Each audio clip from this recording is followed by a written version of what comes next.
Dudhsagar false সেই সুদূর গোয়ায় নয়, এবার কৃষ্ণনগরের বুকেই। আমাদের কৃষ্ণনগরের জগদ্ধাত্রী পুজোয় নানান প্যান্ডেল সেজে ওঠে নানান রকম থিমে। ঠিক সেরকমই এবার অন্নপূর্ণা ক্লাবে করা হয়েছিল দুধসাগর ফলস। গোয়ায় গিয়ে নিজের চোখে দুধসাগর ফলস দেখার এক্সপিরিয়েন্স তো রয়েছে, তবে কৃষ্ণনগরের বুকে যখন করা হয়েছে সেটাই বা হাতছাড়া করি কি করে।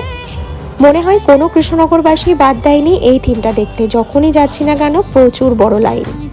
শেষমেশ ভোরের বেলা লাইন একটু হালকা হতে আমরাও ঢুকে পড়লাম। সত্যি বলতে ভীষণ ভালো লেগেছে আমার। জলের ফোর্সটা এত সুন্দর করছিল যে সত্যি মনে হচ্ছিল এটা একটা আসল ফলস। কৃষ্ণনগরের বুকে দাঁড়িয়ে তোমরা কারা কারা দুধসাগর ফলস দেখলে আর তোমাদের কেমন লাগলো সেটা কিন্তু অবশ্যই কমেন্টে জানিয়ে যাও। বাই।